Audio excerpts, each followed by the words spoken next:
Okay, I think we've got our critical mass now. So I'm going to go ahead and get us started because we have a lot that we want to cover today. Welcome to our first National Act meetup of this federal fiscal year. We're a SAMHSA-funded center and working with UNC's Institute for Best Practices. We'll do some introductions here in a little bit. I first wanted to just show you what we have on tap for today. We're going to do the intros. We've got a couple of announcements, one of which is that we have this new ACT e-primer, which is a 2-hour online course. It's free. It's not live. So even though there's a time on the actual registration, it's actually not a synchronous training. It's an asynchronous training. So you can do it whenever you want. I'll put that into the chat as well, a link to that. Today, we are really lucky to have Heidi Herinckx and Paula Gubrud-Howe here with us to talk about the role of the ACT nurse and a curriculum that they have been developing for a while now. So we're excited to share that with you. We're going to have the better part of today is going to focus on the special topic here, but we're going to try to have still about 20 minutes or so for Q&A. And again, during that open mic time, we really encourage you to raise your hand. And, we love to hear you, talk to us. You can put your camera on as you pose any questions or answer any questions that others have and that kind of thing. And you can certainly also put it in the Q&A. Our next meeting then is going to be Monday, December 5th, same time, same place. And we're going to have Lorna joining us to talk a bit about kind of making the most out of your daily team meeting. But briefly, we're going to go ahead and do some quick housekeeping here. First of all, due to the large number of folks that we have on, everyone is muted and not on video. The chat box and the QA box will be available for your use. And I'll explain a little bit more about that in a second. This is recorded. The recording will be made available on our website after today's presentation, and you'll get information about that in your email. If you're experiencing any technical issues, you can send a message to our staff in the chat and we can assist. There may be times when we ask you to share a response, or you might just have a general comment.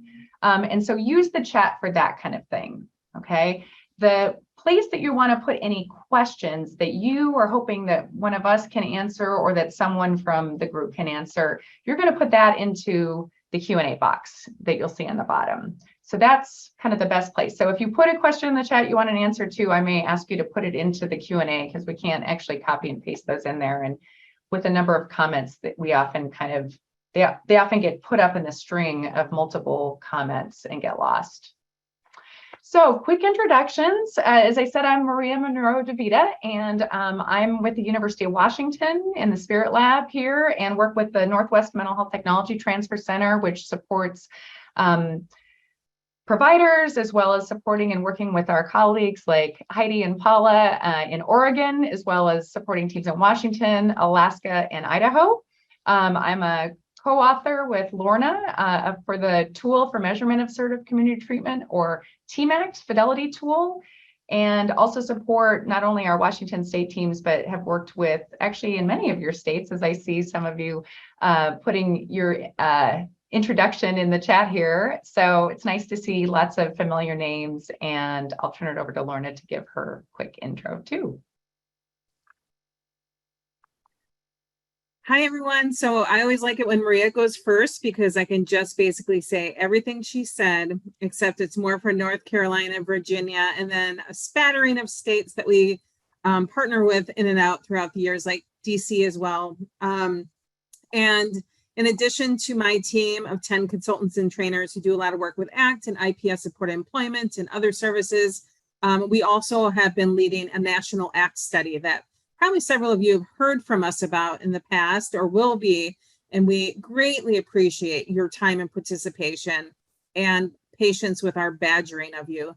But we are getting to know a lot about the state of ACT implementation across the US, and we are going to be putting together a really rich descriptive study that comes out of this that's going to benefit you all. So it's not about publishing papers as much as just handing you this data to see descriptively where ACT is and to what extent. So Yes, great. Thanks for the reminder on that too. So I'm going to put the e-primer information in the chat. I also put at the very top of your chat, it's probably buried at this point, but it's the very first thing in there, a link to the slides for today's presentation. And so I'm going to do just a quick introduction here of our two presenters. So today, as I said earlier, we are really lucky to have two people, one of whom we've worked with a very long time, and I'm excited to learn more and meet you as well today, Paula. So today we have Paula Gubrud-Howe. She's a professor emeritus from Oregon Health and Science University School of Nursing. She has over 30 years of experience in nursing and health professions education. Her nursing education experience expands multiple levels of nursing education from LPN to graduate programs. She is a national and international speaker and consultant for colleges, universities, and health systems, providing faculty development courses and curricular integration expertise focused on competency-based education, clinical education, and simulation-based learning experiences, which are also areas of research for her. You can see why Heidi is partnering with Paula, given your expertise right down up our alley here. Heidi Herinckx is a senior director of two of Oregon's centers of excellence. That includes the Oregon Center of Excellence for Assertive Community Treatment and the Oregon Supported Employment Center of Excellence. She has a master's degree in medical sociology from Rutgers University and over 20 years of experience in the mental health field. Prior to joining the centers, Ms. Herinckx was a mental health services researcher at the Regional Research Institute at Portland State University. Her primary areas of research include the effectiveness of assertive community treatment, supported employment, mental health courts, and peer providers of mental health services. So we've got two fantastic people to talk to you today about the work they've been doing related to ACT nursing, and certainly something that is much needed in the field. So we'll turn it over to you. Oh, and you're muted still. Well, thank you so much. Yes. All right, I'm going to share my screen. Can everybody see my screen okay? Looks great. All right, wonderful. So thank you so much for inviting us to talk about our nursing project. One of the reasons why I partnered with Paula is that years ago when I was at the Regional Research Institute at Portland State University and Paula was at the Oregon Health Sciences University, we got an opportunity to work together on a project called the Oregon Consortium for Nursing Education. And Paula was one of the main architects for this nursing redesign project that encompassed all 5 campuses of the Oregon Health Sciences University. And at that time, when it first started, it incorporated 10 community colleges, schools of nursing at 10 community colleges. And I think Acne's up to 15 community colleges in the state of Oregon at this point. But I was brought in to help evaluate the Oregon Consortium of Nursing Redesign Project. And I partnered with OHSU to write a Robert Wood Johnson grant.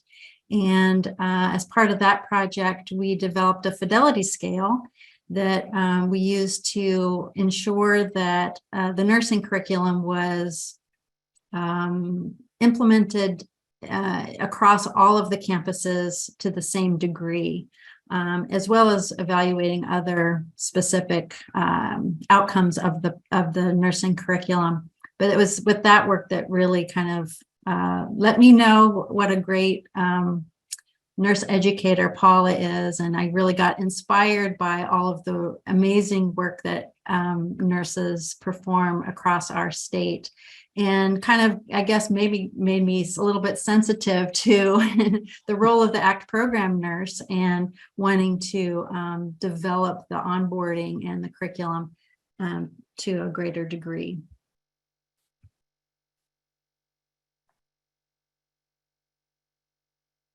So in today's session, we're going to talk a little bit about the needs of new ACT nurses, particularly when they first start out in their role.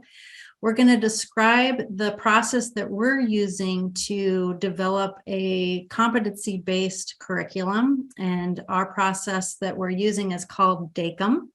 And DACUM stands for Developing a Curriculum. It's sort of a wonky acronym, but that's what DACUM stands for, Developing a Curriculum. We're going to describe the duties and tasks that the DACUM produced as far as the core duties and tasks of ACT program nurses. We're going to explain some of our first steps in developing some onboarding curriculum, including a validation of the DACUM that we're embarked upon, as well as the development of a self-assessment. First, I wanted to just give a little bit of a background as to what the Oregon Center of Excellence for Assertive Community Treatment is, and what we're all about, what our mission is, and kind of, again, to kind of help give a background as to why we've embarked on this project. So Oregon is a little bit late in the game in terms of statewide implementation of assertive community treatment. We were just talking before this webinar that ACT is getting ready to celebrate 50 years of existence and as a part of the continuum of care for mental health treatment. But in Oregon, we didn't really have our statewide implementation of ACT until 2013. And I was brought on to lead this effort, partly because of my work with the Regional Research Institute and some of the early studies I was involved in, helping to demonstrate ACT as an effective evidence-based practice for mental health. But currently we have 34 Fidelity ACT programs in Oregon. OCAC's mission is not only to provide training and technical assistance in ACT, but in a wide variety of mental health evidence-based practices. And we are also OCACT is charged with conducting annual fidelity reviews to ensure that all ACT programs are operating to fidelity standards. And in Oregon, we have an annual certification process in which ACT programs, in order to be able to bill for Medicaid, need to reach a benchmark score related to ACT fidelity, as well as meet a number of additional OARs related to the provision of ACT services. The other contextual piece that I think is important is that among the 34 Fidelity ACT programs, many of them are operating in rural and frontier communities. In Oregon, we are largely a state that is rural and frontier with only a few larger urban centers. So the vast majority of our ACT programs, over 53%, I believe, I think that's 18 programs, are operating with fewer than 40 ACT participants. And then we have another large chunk, about 14 programs, that are serving between 40 and 79 participants. We only have 3 programs in our state that serve 80 or above that would be considered kind of full ACT teams. So many of the ACT programs have maybe one full-time nurse, maybe not even a single full-time nurse on serving their program. And sometimes the ACT nurse is the only nurse that's hired in the community mental health center. So that's some of the context for this project.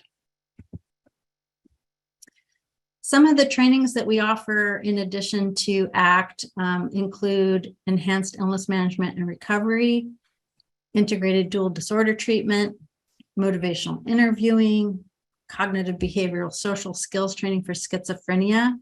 And most recently, all of the OCAC staff and the OSECI staff have become certified personal medicine coaches. We've partnered with Pat Deegan and Associates to offer this training. So we've received the Train the Trainer training, And we have certified 2 cohorts now of certified personal medicine coaches, and are getting ready to start our 3rd cohort in October. But throughout these, even though we offer this wide variety of trainings, what we came to recognize is that we don't offer the same set of comprehensive trainings to new ACT nurses. From the fidelity, annual fidelity reviews, we also interview ACT nurses. We interview every member of the ACT team, but specifically ACT nurses. Some of the information that we learned from them as part of the fidelity reviews is that upper management, one nurse says, upper management doesn't understand our challenges, right? 2 sets of comments have to do with onboarding and recognizing that the nurse that had held that position had left some time ago. And when they were hired and trained into their role, maybe it wasn't even the nurse that provided the training. And so they felt like it took a long time for them to really fully understand what their roles and responsibilities were. So issues with onboarding, issues with not all stakeholders understanding what their roles are. And one of the things that we've also learned through fidelity reviews is that nurses come to this work from a wide variety of backgrounds. The nurse role is broad, right? And that's in part probably what attracts nurses to this work, is that you can do all kinds of various different things. But if you've spent 20 years working in an inpatient unit and you get hired to do community-based ACT nursing, there's going to be some skill sets that you don't have. So all of these things together has really kind of brought us to this place where we really felt like, as a technical assistance center, we wanted to do a better job of trying to provide the training and supports that ACT nurses need in order to be able to feel confident in their job, to have high job satisfaction, and so that they don't leave. We know that staff turnover is really high on ACT programs, and particularly the role of the ACT nurse. Staff turnover can be really high, so we wanted to prevent that. We began reaching out to our colleagues. So I reached out to Lorna, I reached out to Maria. I also reached out to Columbia University's Center for Practice Innovations and talked with Luis Lopez and Hella Torning, and to find out, are there curriculums that they're using as other centers of excellence to help train up the ACT nurse. And what I discovered is that there isn't a national curriculum that exists. Again, despite the fact that ACT's been around for so long. So if anyone on this call is like sitting on a pile of really amazing trainings for ACT nurses, please come forward, and we'd love to partner, because why reinvent the wheel? But we have been moving forward, and I've been working with Paula now for a little over a year, and we've actually accomplished quite a lot in just this last year, but we'll be moving forward.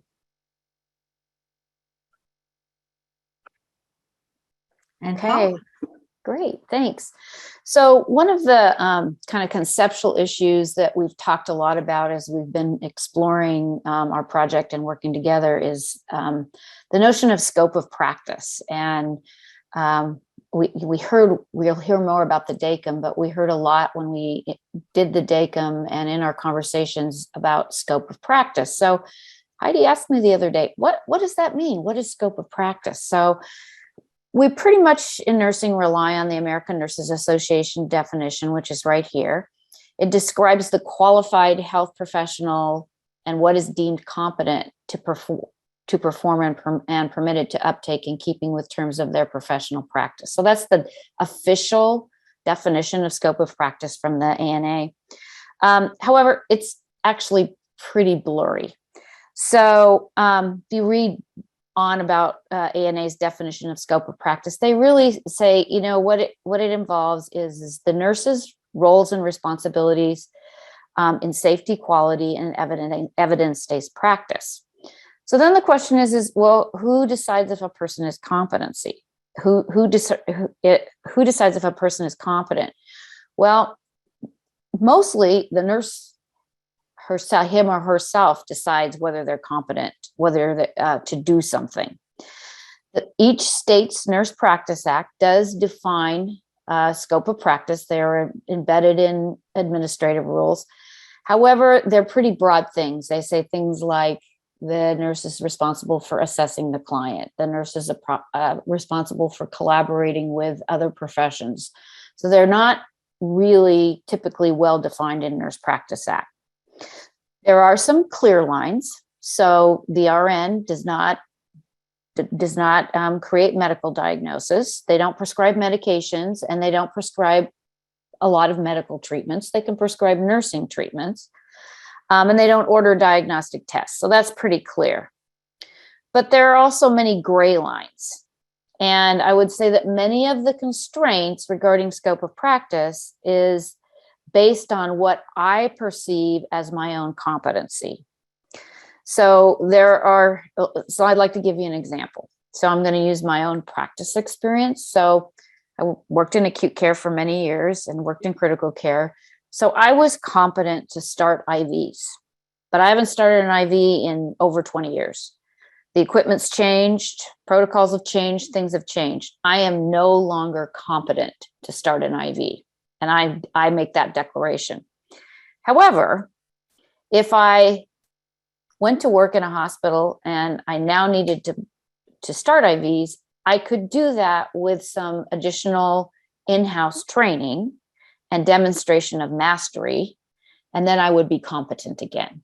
But it's really on me to say, nope, I cannot do that.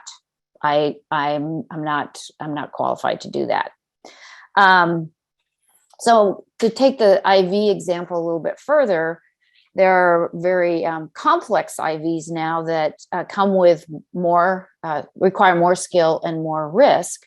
I could go on and get certified to do those kinds of IVs, so long arm IVs.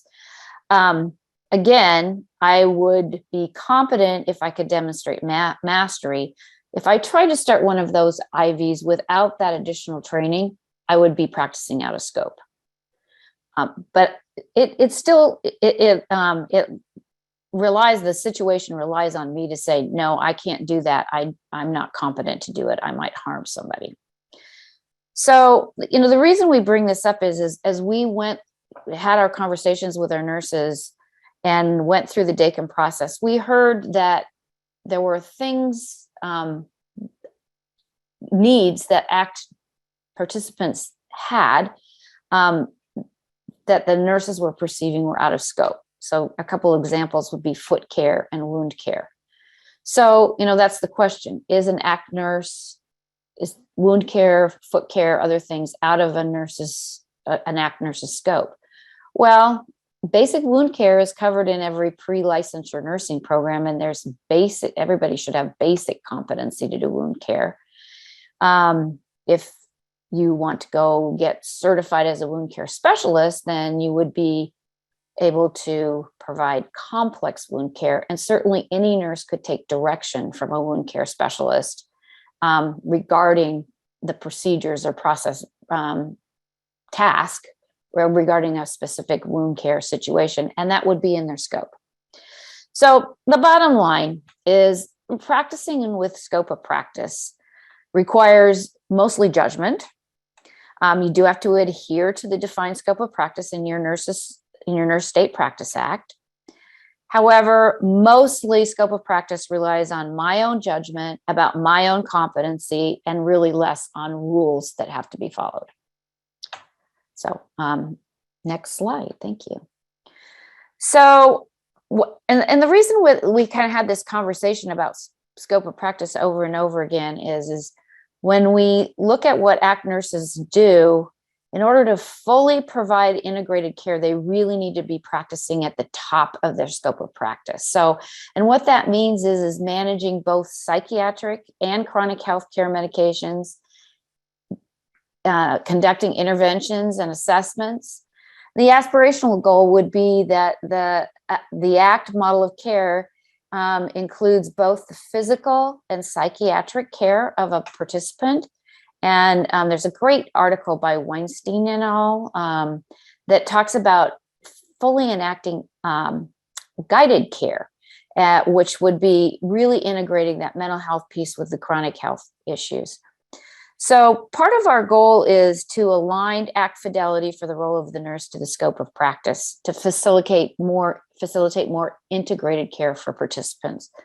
And I think what's kind of interesting about this, in the Academy of Medicine Future of Nursing 2030 report that came out in late 2021, a big part of that report talks about moving nurses into more active roles in primary care. And that really fits to me with what nationally nurses are being called to do, and especially in community-based setting, is to be more integrated with primary care models and take a more active role, which would be still in their scope of practice, but probably up in the game and assuring that they're practicing at the top of their scope. All right, next slide. Okay. So I'm going to just describe a little bit more about the DACUM process that we embarked upon in order to identify the core competencies of the duties and tasks that ACT program nurses do every single day. So again, the DACUM is developing a curriculum. It is a process that was developed out of The Ohio State University. They have a DACUM, International DACUM Institute. Paula and I became certified DACUM facilitators. We participated in a 12-week course, which culminated in us leading a DACUM for ACT program nurses. We volunteered to sort of be a project that was incorporated into the course so that we could also benefit from the expertise of the DACUM facilitators themselves. So while Paula and I and other students got an opportunity to help lead parts of the DACUM session, we got a lot of guidance from the DACUM facilitators and instructors as well. We put together, I recruited 8 expert ACT program nurses. So we had a panel of 8 experts. We had 6 nurses from Oregon, 1 ACT nurse from Washington State, 1 ACT nurse from New York. We spent 5 days together, 14 hours in November 2021. In which the ACT nurses identified all the core duties and tasks that they perform as in their role of an ACT nurse. In addition, they identified the skills, knowledge, and attitudes that are required in order to perform those duties and tasks, as well as identifying some future trends in nursing. So once again, just so that we can sort of stay kind of ahead of the game. So the results of our DACUM, we ended up with 9 duties. So big categories, and I will show you the 9 duties here in a minute. And then we identified a total of 127 tasks that are aligned with each of the duties. So that like one duty has 16 tasks, another one has 12, for a total of 127 very specific statements about what the ACT nurse does. And then as Heidi mentioned, we identified the knowledge, skills, and attitudes that you need to perform all those duties and tasks. So this is the cover page of our ACT, and you'll see, or of our DACUM, I'm sorry. You'll see the listing of facilitators that include Heidi and myself, and then as well as the other people that were taking the course. And I will have to tell you, it's a really interesting group of people. So we had a CIA agent, I think, and we had a bunch of people from the IRS. So we really met some interesting people with very different jobs through the process. And they were great. They helped us facilitate our panel of nurses. And then you also see the list of nurses that serve the role as our experts there on our cover page. So this is the first page of the act, of the DACUM, I'm sorry. I met, as Heidi mentioned, and I mentioned, we'd have 9 duties. So these are the first 4 duties. And you see in the gray column that there's just, the duties are simple statements: manage ACT participant medications, perform ACT participant assessments. And then if you look across, there are tasks associated with each of those particular duties. Again, this is page 1. There's a whole nother page for a total of 9 different duties. So I'll just go over the duties. We're not going to make you listen to the details of 127 tasks, but the other thing is that through the process, we actually prioritize the duties too. So that was part of the process. So they're really listed in the order of most important and most often performed. So as I read top to bottom, it is a prioritized list. So manage ACT participant medications. Hands down, this was definitely the priority duty that our expert panel identified. Perform ACT participant assessments, and that one has 12 different tasks with it. Coordinate care for ACT participants with ACT treatment plan. There's 13 tasks associated with that. Provide participant-centered ACT nursing interventions. And this is a really fascinating one to me. And again, there's 13 tasks that really provide some more specificity about what that means. Provide health education to ACT participants, family, and staff. So recognizing that sometimes the nurse is educating not just the participant and his, her, or their family, but also the staff that they're working with. Support ACT participants in the community. There's 16 tasks. Perform case management. Perform administrative tasks. And this is pretty much, filing, keeping supplies up to date, documenting things. Participating in personal professional development. So we had 15 tasks associated with that duty. So now that we have defined our duties and tasks, we have a pretty good comprehensive idea of what an ACT nurse does, according to the panel. Our goal is to develop a comprehensive curriculum that will address all of the duties identified in the DACUM. We're beginning to create priorities for determining which training modules should be informed by the DACUM. Part of the DACUM process involves validating the results of our DACUM. So we currently have a survey out that Heidi's going to tell you about in a minute that we're sending to nurses that is designed to verify whether our DACUM, how accurate our DACUM is according to other ACT nurses. So, and the results of that survey will really inform how we're going to move forward with it, what we're going to develop in terms of our training. And then our ultimate goal is to create a learner-centered professional development system that includes supporting the professional development of already established ACT nurses, but also creating a robust onboarding system. And our goal is for that system to be sustainable and to be scalable. Now, one of our big questions is how scalable should we be? We know we already have the kind of the cornerstone of a professional development system, which we're going to tell you a little bit more about that is designed to be distributed and available to nurses in Oregon. Our question that we're grappling with right now is should we be thinking bigger? Should what we develop be accessible with other states, other regions? Should it be accessible to the whole country?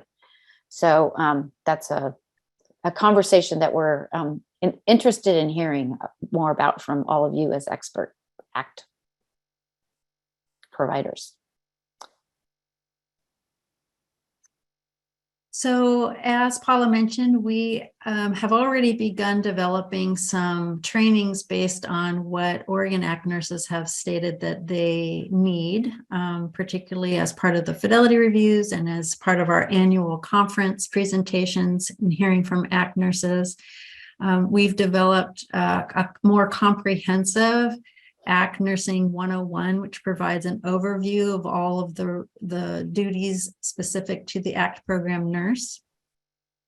We've developed a training related to organization and time management, again, particularly for community-based nursing. If you've not really done that part of it and operated as part of an ACT program nurse before, these skills are critically important and different than what you would experience in an inpatient setting. The documentation for ACT program nurses, we focused in on that. For nurses who have come to this work without a really strong background in psychiatric nursing, there's an overview of mental health disorders and nursing interventions, including de-escalation techniques, working with people with co-occurring mental health disorders, particularly substance abuse disorders, psychopharmacology, medication distribution. Certainly, the work of an ACT nurse requires some leadership that some ACT nurses might not feel comfortable doing, and certainly delegation and training up the rest of the ACT team to be able to deliver medication and look for side effects and things like that is something that ACT nurses do every day. Injection trainings is one of the trainings offered, and MAR, working on the MAR. So we're in the process of, we've identified the trainings we have, and we've identified some further enhancements and development that we need to do. But we're in the process of doing a gap analysis. So what, based on the DACUM and the survey results. So what do we have and what do we really want and want to have? So we know there's more content that needs to be developed, and I'll talk a little bit more about what we're kind of thinking in terms of going after next.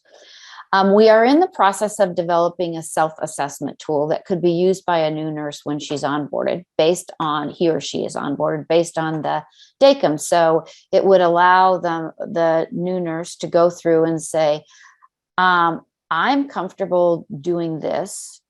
I need help with this. So anyway, we've got this self-assessment tool that we're close to piloting soon. We're trying to figure out structure and systems. So we're trying to figure out what is the best way to provide professional development for ACT nurses. Should we be using a learning management system? Should we be using some more case studies? Should we have a more formal mentoring or guided apprenticeship kind of model for new people that come on? Are there, what kind of learning activities would best support the development of competency leading to being able to fully enact the duties and tasks that we identified in the DACUM? We're also struggling a little bit with staff. So who's going to implement this system? We know that we don't want it to be reliant on one person. And that goes back to that sustainability issue. You need to have probably a team, and who should be on that team to initiate and enact the professional development program that we come up with. And then finally, what are teaching learning resources that we need? That kind of goes back to structure and systems, but also, do we need to make some videos? Are there other pieces from other professional development systems that we could incorporate into what we're trying to develop? So back to those duties, we do know that according to the list that Heidi revealed to you is that there are some gaps. So interestingly, perform ACT participant assessments was the number 2 duty that our expert panel identified. So the second most important thing that an ACT nurse does, and we do not have any training for that particular duty at this point. We also don't have any training for coordinating care and working with the ACT treatment team. So kind of that interprofessional and then the coordination piece. We do not have training for supporting ACT participants in the community. And if you recall, there were a lot of tasks associated with that particular duty. And then we don't have any training for performing case management for ACT participants. And I want to say nursing case management. So, we do have some content gaps, and we're really pretty focused on that first one is looking at developing some training pretty quickly on the assessments that an ACT nurse does.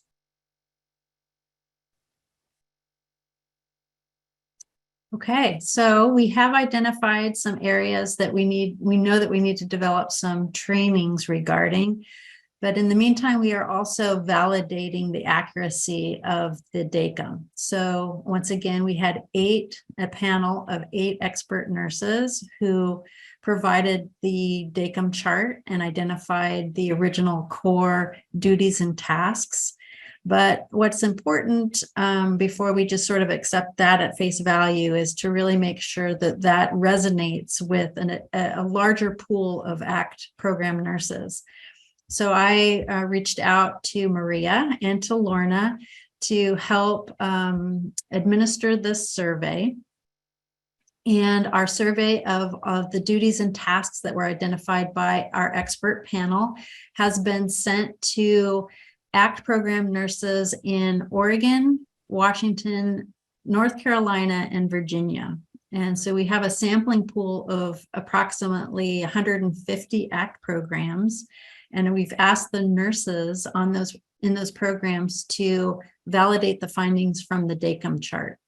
So far, we have 44 surveys sent back to us, 17 from North Carolina, 11 from Oregon, 11 from Virginia, and 5 from Washington State. What we're learning is that ACT program nurses have a wealth of experience in nursing. The median years of experience for nurses that are on ACT programs at this time, the median years of experience is 12.5 years prior experience in nursing. But the median years of experience as an ACT program nurse is 3.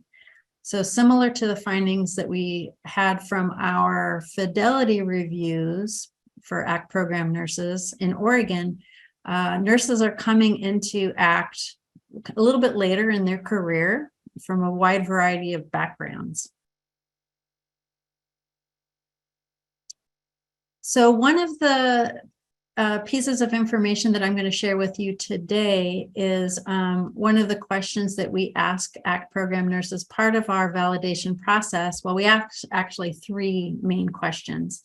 First is, how important are each of the duties and tasks that were identified by the expert panel of nurses? How important is each task? How frequently do you perform each task?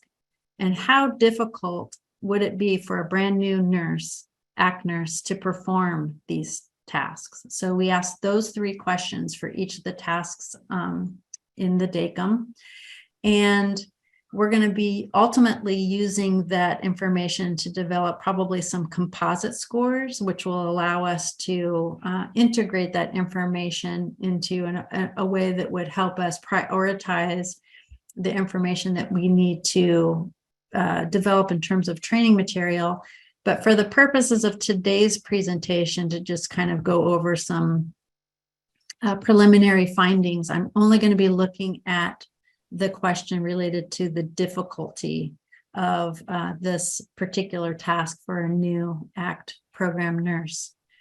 And for this duty, which is managing medications, which was our main duty that ACT program nurses said that they do this all the time.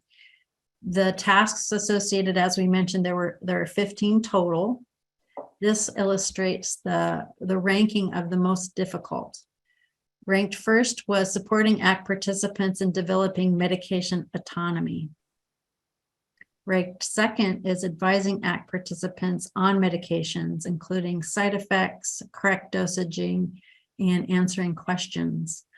And what's interesting about these two particular items is that these aren't really like, what do I do as a nurse when I'm kind of just, in the med room and working with a MAR, or, making sure that medications are locked and safe and appropriate. These really have to do with, how do I communicate information to ACT participants? And I'm wondering if, the reason why these are ranked most difficult or most challenging, particularly for a new nurse, is if they don't come to this work with a background in psychiatric nursing, and particularly haven't worked with individuals who are experiencing a real high level of symptomatology, particularly psychosis, and who they might not have the skill sets for how to work with people and communicate information effectively, particularly for folks who might be having some cognitive challenges related to memory and other things. It takes a kind of a specialized skill set to really provide effective information and have those communication skills. So I think another part of our iterative process, right, is going to be to ask, why is that? Or why do new ACT program nurses find these particular tasks incredibly challenging, so that we can specifically tailor our trainings to be able to address those issues. The second duty on the DACUM chart that we are presenting some preliminary findings for is performing ACT participant assessments. Monitoring changes in ACT participant behavior was ranked most challenging for new program nurses. Conducting mental health assessments, such as suicide assessments, mental health status, and depression, was ranked second. One of the things that I'm curious about in looking at the first one is that I think sometimes it can be really challenging as you're getting to know ACT participants and getting to know them well, to really understand what each individual person's baseline kind of looks like, and to really recognize and notice really subtle changes in participants' behavior that might indicate kind of an prodromal symptomatology, or that folks are maybe having an exacerbation of symptoms. So those kinds of indicators can be really subtle and hard to pick up on when you're first working with an ACT program. And certainly, again, if you don't have that background in psychiatric nursing, these might be incredibly challenging. So our efforts to really kind of take a 360 look at the curriculum development for ACT program nurses is that one of the other things that we're doing is we're conducting a survey of ACT participants. We want to know from ACT participants themselves what are their primary healthcare needs, particularly those that are being addressed by ACT program nurses, and then also identifying unmet needs. This will also go to inform the training, and it might also help provide an indication as to how ACT nurses can prioritize health promotion. We know that health promotion is one of the core mainstays of ACT program nurses, but health promotion is super broad, right? I mean, it incorporates everything. So how do we tailor and really focus in and prioritize? What are we going to focus on in health promotion? Should it be cardiovascular health? Should it be smoking cessation? Should it be oral health care, right? I mean, we know that folks with severe and persistent mental illness, particularly those on Medicaid have a really hard time getting dental care covered. But dental care impacts such a wide variety of health care issues that it's really critically important. And so that's something that we might think about as far as an unmet need, and particularly maybe provide some education to ACT program nurses to be able to do adequate oral assessments so that they can be incorporating that and consider that part of their scope of practice. And then that will help inform some healthcare recommendations to better meet the needs of ACT participants being served.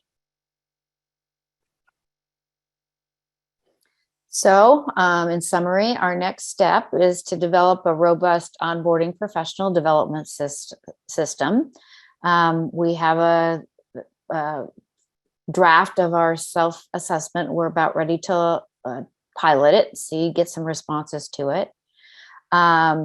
We perceive that we'll be developing and enhancing what we already have in terms of individual and group orientation to the role of the ACT nurse, and that topics will be based on tasks and duties we'd identified in our DACUM. And then we're looking at the possibility of developing a guided apprenticeship for nurses that transition to the ACT role and an ACT team. Okay. We are now open for questions, comments. It was wonderful. Thank you so much. That was really terrific to see the work that you all have done. And this was actually one of the questions that came up, or it's at least related. It's good to have your contact information here because we've already had a number of people say, I want to participate in the survey. So what's the best way for them to kind of connect with you all around that? Should they just email you? What's the easiest? Yeah, email me and I will provide the contact information to our research associate who will forward the survey. Okay, great. All right. And if I can grab your email addresses from the slides, I'll put them in the chat too so they can stack them a little more easily. Let's see, lots of thanks from folks. Just, this is something important that they've been dying for a long time. So I think, the continued participation on their end is going to be really important. The other big question that did come up is around just, are you going to be sharing the curriculum in the future? It sounds like the survey is really the way to kind of get that information back. Like, would it be helpful outside of Oregon? That's pretty much the gist of two of what you're also asking, or is that a different process? So, I think that we are hoping to meet an unmet need, right? So if ACT nurses in other states need some, or technical assistance centers would like to use what we develop and make that available to other nurses with probably some fairly minor tweaks and maybe what some state guidelines are around delegation and things like that. There's some slightly different state regulations to probably keep on top of, but we are happy to share. So we have yet to kind of package it all in a way that, as Paula was mentioning, related to kind of like a synchronous versus asynchronous. Are we going to use a web-based, module, kind of much like, the Common Ground Certified Personal Medicine Coach training is offered? They're developing that whole piece might take quite a bit more time and effort and energy in developing those videos and kind of some of those and money. So we might have to apply for some grants to really kind of scale this in a way that would make it accessible to national stakeholders, but this could be somebody's career. It won't be my Oh, for career because sure. I'm not a nurse. Right. Right. Oh, yeah. But if a nurse really wanted to dive deep and really dedicate time and energy to making this into, it can really get as big as you could imagine. Yeah, huge. Absolutely. We're also getting lots of folks putting their email addresses in the chat, but I think the idea was that they would email you and say they want to participate. Which do you prefer? We can also pull the list of folks who have put their email into the chat and send those your way, whatever. Yeah, that would work too. Okay. That'd be great. Okay. So maybe that's the easiest way. And then if you don't get a chance to do it here, then people can email you directly to participate in the survey if they didn't put it in the chat. How's that?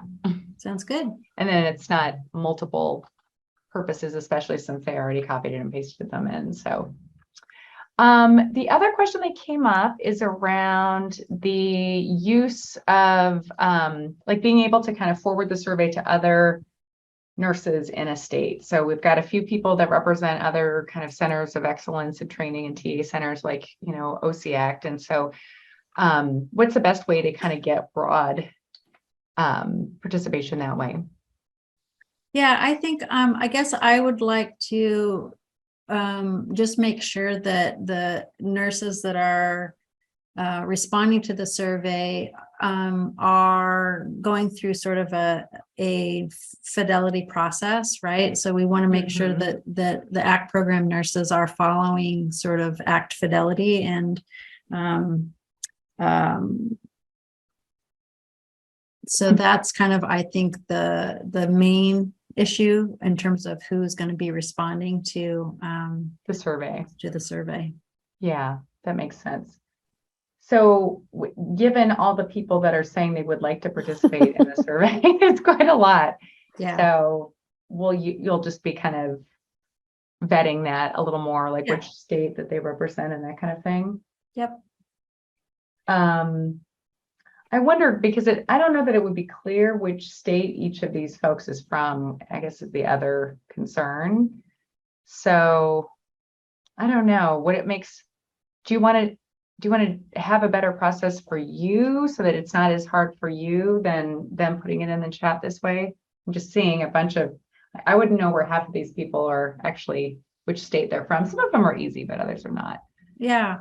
I mean, I think that we'll have to give that some thought, right? Okay. So we specifically reached out to you, Maria, and to you, Myrna, because we sort of have a sense of where Washington and North Carolina and Virginia are related to following Fidelity Act practices. And so, I'm happy to engage in conversation from folks around the rest of the country to see if it makes sense to include a broader array of nurses, and we could, whether it be part of this DACUM validation process or maybe some other iterative process to get involved in this, we're kind of exploring various options. So we're happy to, engage in conversation. I mean, my take is just given the enthusiasm that you've got a nice group that you can go back to in whatever way to help with, if there are other parts of the process. So kind of thinking about how to tie to, fidelity within an ACT team, fidelity, knowing that you're getting information from teams that are higher fidelity in order to inform this process. But there's lots of enthusiasm, at least to share other things or participate in other ways. So that is terrific. Somebody asked, this isn't to you, I think it's mainly to us. Will we email the recording? And so after today, we will be posting a recording of today's call on the website, and all participants will get an email indicating that the recording has been posted. So you should all hear that if you want to, be able to share it with other people. And that is a publicly available website on the MHTTC webpage. Let's see. I think there's a few more questions here.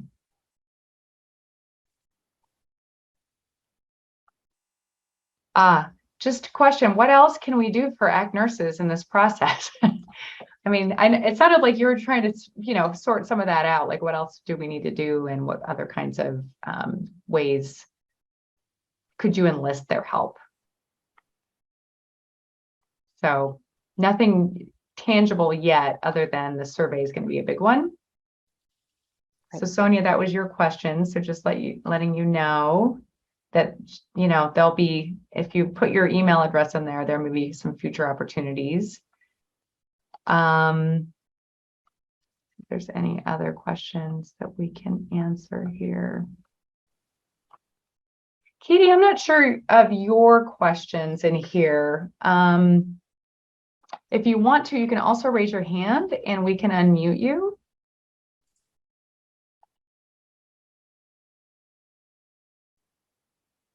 I'll look for your hand in here.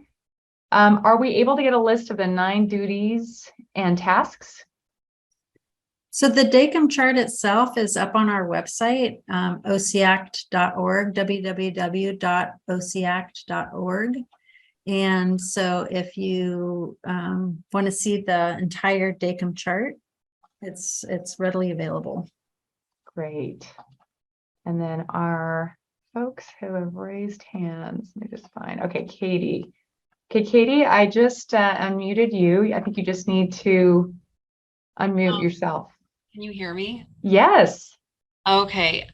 No, I started asking a question and it was too early. I didn't mean to send it, but I was wondering, so the list of tasks and the training, it looks beautiful and really helpful. And I'm also wondering, do any agencies of those on this phone call, for example, is this something that people think is feasible for them to actually implement, in real time?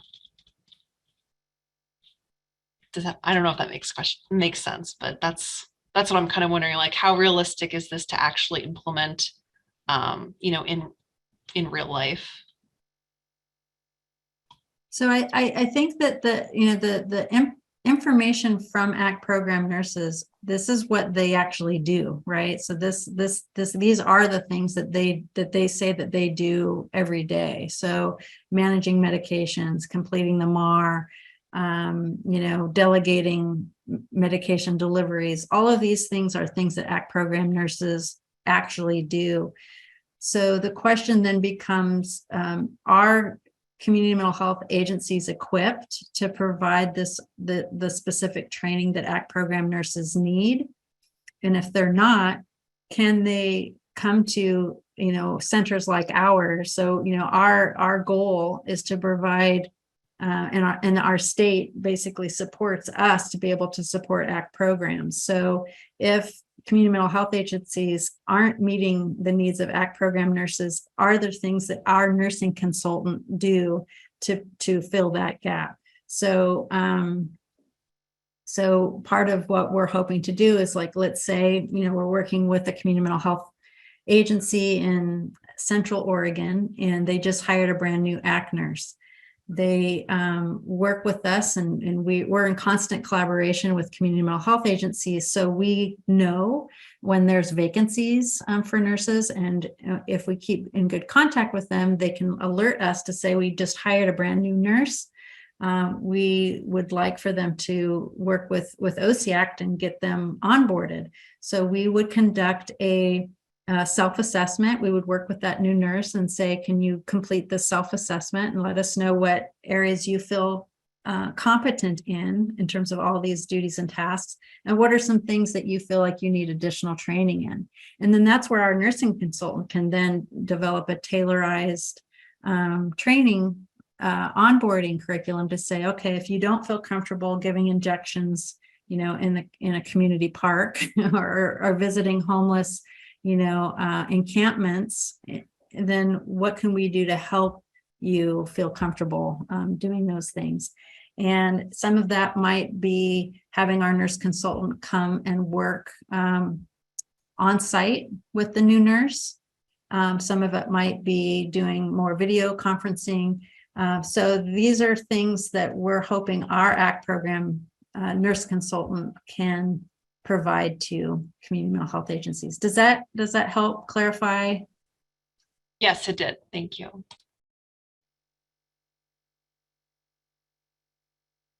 I wonder. Thanks, Katie. It Katie's- looks like Alyssa also had a question. Oh. Or maybe something to share, because I know you also shared the link to the DACUM, the whole kit and caboodle. Alyssa, do you want to? Here you go. No, I didn't have anything to share, but I did share the link to the page that has the DACUM chart on there if you wanted to look at the specific duties and tasks that goes along with them. I can post that again. It's a little further up now in the chat. That's what happens. I know. We can also share in a follow-up email to participants too. So, and then we'll again share their email addresses. There's another question from someone about, is the ACT 101 training being done on November 29th to December 1st by the OC ACT for nurses? It's for all. It's sort of like an overview for the entire ACT program. And that's not the one that's specific to the ACT program nurse. And that's for just for Oregon ACT teams, right? Yes, that's not to say that we haven't, allowed other folks to join in, but I guess our main focus is supporting ACT program nurses. That's kind of our what our contractual obligations are. But we've been working with other states as well. So, if we're going to offer the training and you'd like to participate, please reach out to us and we're happy to be inclusive. Great. I think those are all the questions going back and forth. None of the Oregon. I don't know this question. I was going to add. Yeah, go ahead. To Katie's question earlier, I bet one of the things that people are pondering, and we hear this a lot, is that when a team is short-staffed in nursing, you almost have to reprioritize, like, what are the things we absolutely have to do? What are the things we like to spend more time on, but we don't have the time to do it? And sometimes I think the guidance around those priorities is what's needed for nurses, and recognize where can they delegate to non-medical staff as well. Like, there's some activities that they could train and safely delegate some activities to other non-medical staff. So I think that probably will be something that comes out of this effort, is trying to help identify the priorities and then what is ideal once you get fully staffed. Right. Well, and we don't have any guidance around how many actual RNs do we need? And could we maybe also have nurse extenders, right? Like CNAs, medical assistants, who are doing some of the things that RNs don't necessarily have to do. And, we have no guidelines for that. So that's something that we probably should develop as, again, centers of excellence. And certainly with the pandemic and, the healthcare nursing shortage and behavioral health shortage overall, there's, and I think you all are getting ready to start fidelity reviews. In Oregon, we've gone through a full round of fidelity reviews. And we're getting ready to kind of do the beginning of year 2, starting now, and vacancies actually is kind of one of the biggest problems that ACT programs are having as far as meeting fidelity, is because they just can't fill certain positions. So you're absolutely right, Lorna, and I think that for programs that don't even have a ACT nurse on staff right now, what can we do? What can we advise? Yeah. So I think that's a really important conversation, kind of being the outside view. If you look at the DACUM, there's a lot of tasks under the administrative duty that probably could be delegated to somebody else. And there's other things that could be delegated and are delegated too, for sure. But when we think about practicing at the top of the scope and really creating a more integrated system, it probably means the nurse needs to get rid of some of those tasks that he or she doesn't really need to do. Well, and there's such a wide variety of environments in which nurses practice. Some community mental health agencies have pharmacies on site. And so some of the med packing and things that, they just don't do, right? And other programs are part of federally qualified health clinics. And so they have a lot of infrastructure built in. So I think that there's probably needs to be some conversations around, depending upon the environment and who's doing what, how much is the pharmacy taking on versus the nurse, and those kinds of conversations. I know there's a lot of comments in here about, well, in our state, we use LPNs or we use MAs, especially around certain tasks. One area, it's not really guidance per se, but just thinking about it from a fidelity perspective within the TEAM Act, for example, there is a provision in there to count, one FTE is 0.75 FTE for a nurse. If you have like a certified medical assistant or an LPN, recognizing that person's scope of practice would be slightly reduced compared to, a nurse, an RN. But with these smaller teams, that gets challenging because in many places where the teams are smaller, you only have one nurse anyway, and only to count within the TEAM Act, you need to have one RN on staff, and they have to have a year and working with that population. And so then you can do an LPN and it still doesn't count for one FTE, but it's, from our perspective, better than having this open, this job opening that is just stretching the nurse who's there even more and stretching the rest of the team. So at least you have someone in there who's also working with someone who has that enhanced scope of practice. Not enhanced, it's really kind of, obviously, for much of what you need to do, especially some of what you guys are describing, you need an RN for. But yes, what are the provisions in which we would be potentially leveraging some of these other roles? So we've got a few other questions here, and I think we're going to have to shift gears here just to make sure that we can answer any other open mic questions. Maybe just the last thing, if you could just tell us, my sense is the answer is yes, but there are several places in here where there's some questions about, will this become a training that's available to folks for nurses in the future? And I think your answer was yes. And it's just a matter of, like you said, developing the curriculum and then, some way of having that, whether it be asynchronous or synchronous, and videos and all of that kind of stuff. So that's still to come. Do you imagine a manual though in the meantime, or do you see it as more like training, like it's a training curriculum versus a manual? Or both? I think we're looking at more as a training curriculum at this juncture, with, I guess, supportive materials that would, maybe be kind of somewhat of a manual.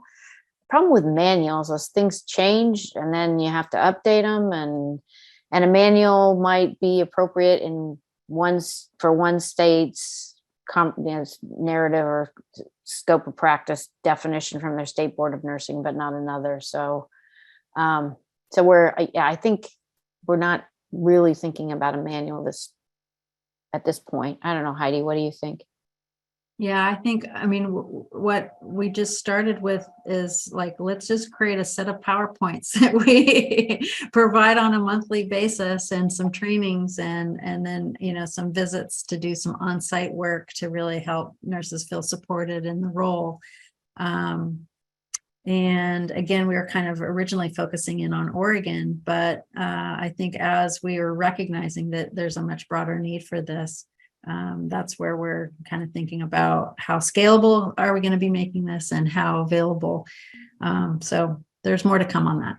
Yeah. So I think, what I'm going to put on my learning science hat here is that we know that people really learn content, especially when what the complexity of the ACT nurse is based around clinical judgment.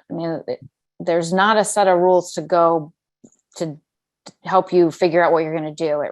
You're dependent on judgment. And the best way to teach judgment is probably through case studies or simulations. And I could see a manual being developed for that. So here's a case study and here's the manual for the person facilitating the case study kind of thing.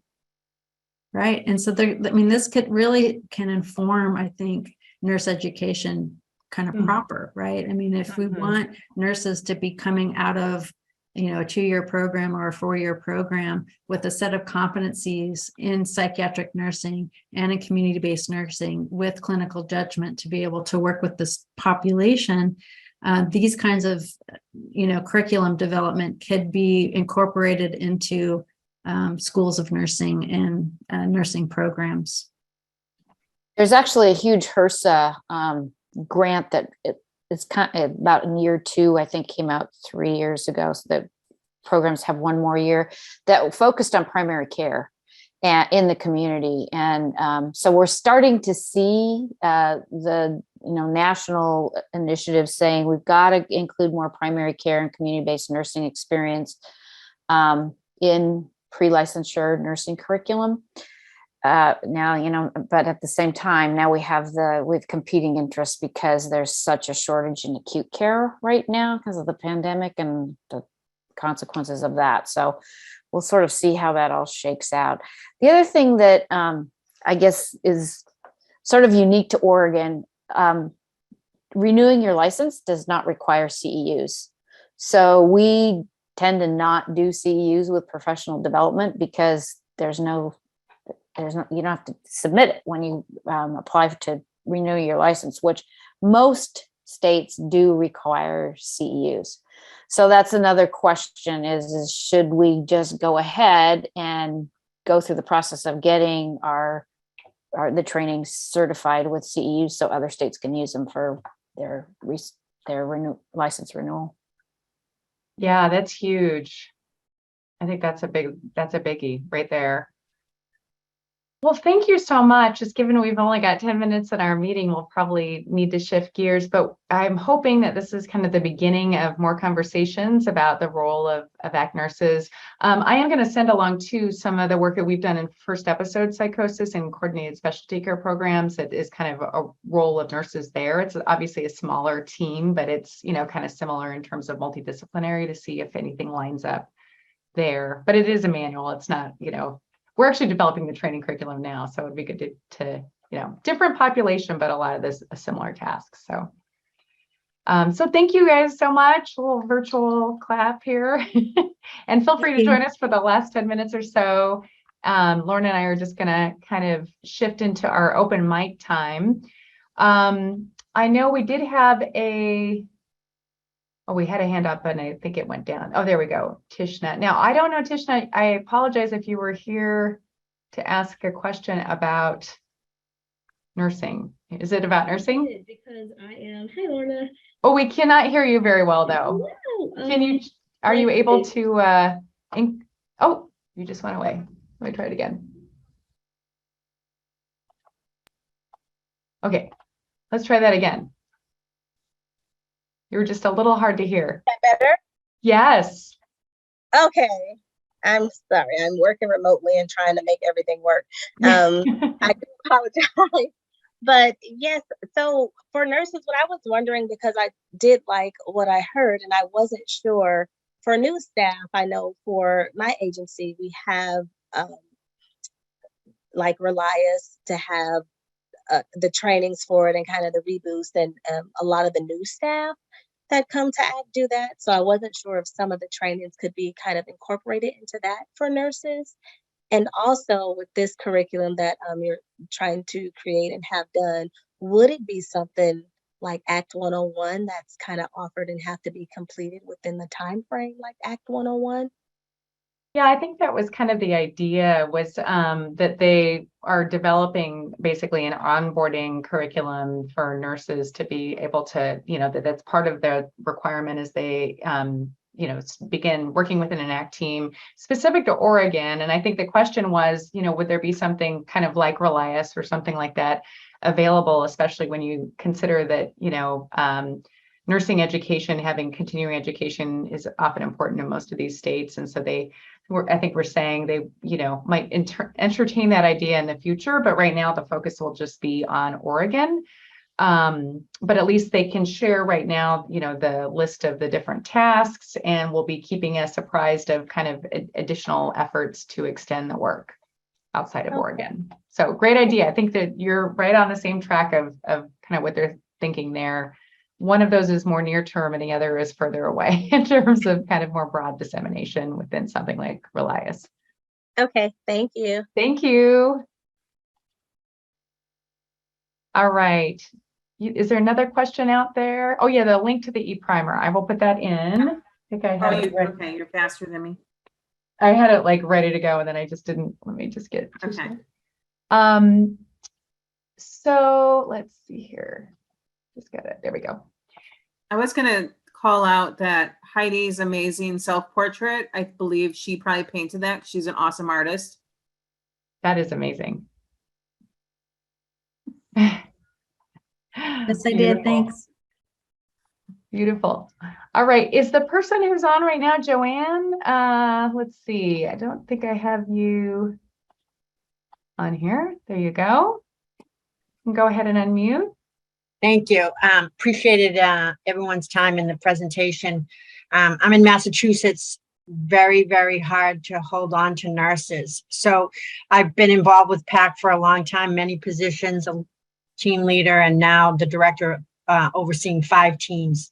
So I'm actually proposing that we develop some kind of vacancy bonus for nurses. So like because whether there's 3 nurses or 1 nurse, the same tasks clearly I identified and numbered in this presentation, which we probably even missed a few, right? Like, so it's the only position where no one else can step up besides the psychiatrist. So for example, I have 2 teams running with 1 nurse, 80 clients. They have to do the same task. One's very close to leaving. She's been with us 5 years. Plus we have a EHR that's fairly new and, ironing out the wrinkles with that. So I'm trying to find out if anyone else has such a thing so that I can say it's being done and it's an effective way to keep nurses. So are you getting what I'm saying? Like, so if we're down 1 nurse, the 2 nurses get this much of a vacancy, because we have them for the teams and FinFEN, the company I work for. So if we're down 3 or more positions for 30 days, we have a vacancy bonus for everyone on the team, right? But that doesn't help the nurses when they're down 2 nurses or 1 nurse. So does anyone know if anyone else has such a practice that I could say is being done and is helping? Okay, do any of us know on here, or certainly anyone want to put anything in the chat too, or raise your hand and you can answer live too. One of the things that a lot of community mental health agencies in Oregon are doing are retention bonuses. So it's not necessarily specific to the role of the ACT nurse, but it's actually any position within the organization. If folks basically have worked from July through December, then if they're still employed and they've maintained in their job, then they get a retention bonus. So maybe it might be $1,000. I've heard as much as $3,000. And then for the next 6-month time frame, it's once again, if folks remain in their position, then they get a retention bonus. So there are and recruiting bonuses in Oregon right now are through the roof. I mean, if you want to be a nurse and you want to move to Oregon, you can get a $10,000 sign-on bonus at some community mental health agencies. So those kinds of financial incentives are really being utilized in Oregon very much so. Yeah, That's great.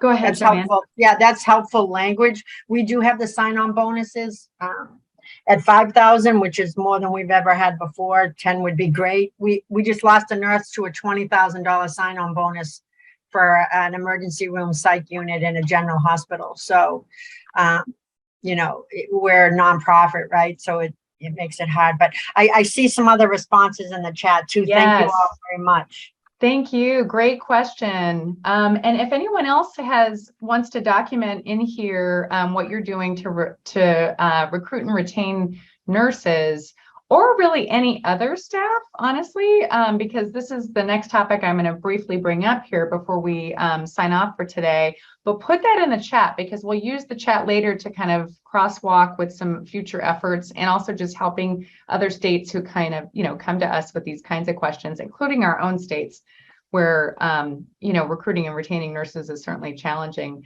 But related to non-nurses and other staff within ACT, Lorna and I are going to be co-facilitating 2 kind of listening discussion sections with states, and I think some agencies, maybe, Lorna.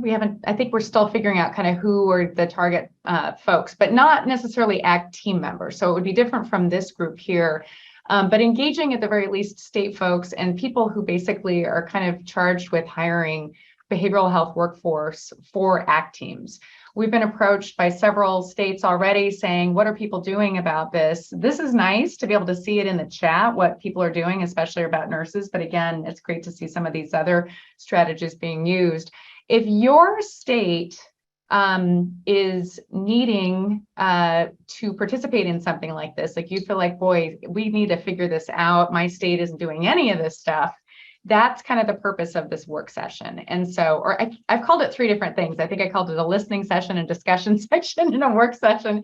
It's probably a combination of all 3 of those. It's just not a webinar. Layla, let's make sure everybody knows they're not going to a webinar. We're going to be solution focused. Yes, very solution focused. And we're going to do 2 sessions yet to be scheduled, and then we'll reach out to the folks that are telling us that you want us to reach out to your state. So either put it in the chat, yes, my state, I'm the state of blah, blah, blah, or send us an email. We'll put our emails in the chat as well, so that you can just send us a note. You could even loop in if you've got an ACT person in your state that who you know and you're working with, and connect us, and then we can know to invite them when we do this session, this 2-part series in discussing kind of problems and strategies around behavioral workforce specific to ACT. So Maria, just so Yeah. we're on the same page, are we suggesting like agency organizational management hire, or state level, county level people?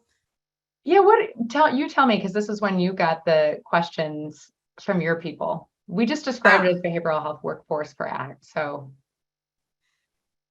yeah, I think what we're largely is just people who are in positions of responsibility and power that can actually change policies, rules, be creative and allowing for these, like I saw Katie here in North Carolina sharing how they created a floating nurse position within the agency. So this isn't necessarily a nurse tethered to one program, but that floating nurse can then try to patch in these gaps at times to help out.